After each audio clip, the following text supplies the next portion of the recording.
A primeira leitura de hoje introduz o livro do profeta Oséias. O livro do profeta Oséias vai aparecer de novo durante a semana. E o profeta Oséias é interessante porque o livro dele e a história pessoal dele nos introduz na relação entre Deus e o povo e Deus e cada um de nós individualmente. E o livro de Oséias descreve a relação entre Deus e o povo, ou seja, entre Deus e nós, em termos de um casamento, uma aliança, onde Deus seria o esposo e o povo e nós a esposa. E Oséias viveu essa experiência na própria vida dele, para exprimir a relação de infidelidade do povo para com Deus. Numa relação de casamento se espera que as duas partes sejam fiéis uma à outra. Na relação de Deus com o povo, Deus sempre se mantém fiel. O povo, no entanto, ou seja, nós nem sempre somos fiéis a Deus. E Oséias experimentou isso na vida pessoal dele. Ele se casou com uma mulher que não foi fiel a ele, mas ele se manteve fiel a ela. Como uma expressão do relacionamento nosso com Deus. Deus, o esposo, sempre se mantém fiel a nós, mesmo que nós não sejamos fiéis a Ele, em algum momento ou de alguma forma. Então, a leitura do livro do profeta Oséias é uma oportunidade para nós refletirmos sobre nossa relação com Deus. Se nós, na condição de esposas de Deus, de povo de Deus, se nós somos fiéis realmente a Deus.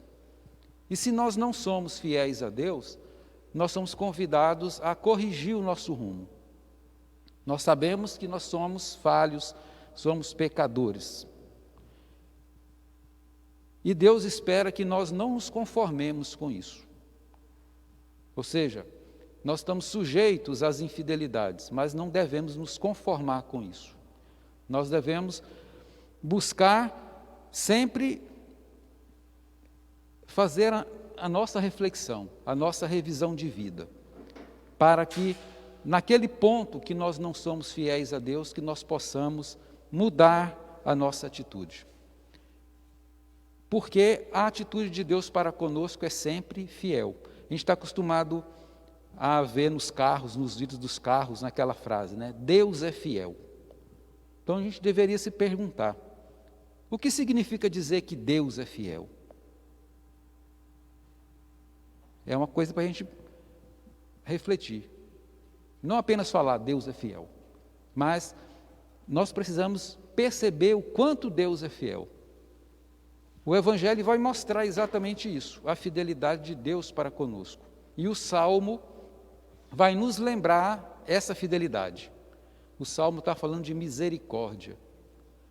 Uma das formas que Deus manifesta a sua fidelidade a nós, ao pacto que Ele fez conosco, é que Ele está sempre pronto a nos dar uma oportunidade para que nós voltemos à fidelidade a Ele. Isso é expressão de misericórdia. E nós vemos isso no Evangelho. Jesus é a misericórdia do Pai. E as atitudes de Jesus no pequeno trecho do Evangelho de hoje mostram exatamente a misericórdia. E mostrando essa misericórdia, mostra a fidelidade de Deus para conosco. Deus fez um pacto com o povo, ou seja, conosco. Vocês serão o meu povo e eu serei o seu Deus. Ele sempre continua sendo o nosso Deus, mesmo que nós nos esqueçamos que somos povo dele. E na sua fidelidade, ele sempre cumpre aquilo que prometeu. Ele traz vida e vida plena para o seu povo, seja coletivamente, seja individualmente. Nós vimos no Evangelho 2 relatos de milagres de Jesus. Ele ressuscitando a filha de um chefe religioso e curando uma mulher que tinha uma hemorragia. Há muitos símbolos nessas narrativas, não dá para a gente absorver tudo aqui agora. Mas vou fazer referência a duas coisas. Primeiro, a disponibilidade e a acessibilidade de Jesus. Jesus é muito acessível a pessoas de qualquer condição.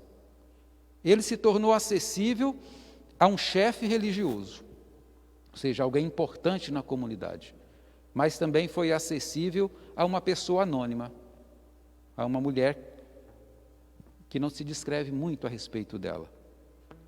Jesus se deixa tocar.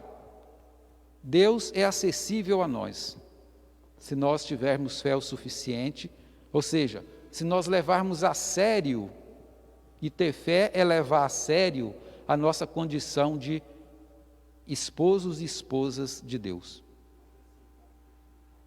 Ele fez um pacto conosco, uma aliança conosco. Todos nós que fomos batizados, fizemos um pacto com Deus.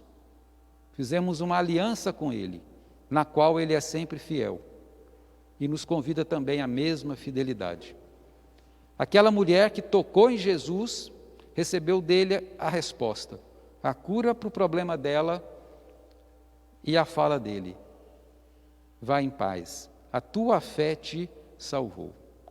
É interessante que ele não disse, eu te curei. Ele disse, a tua fé te salvou.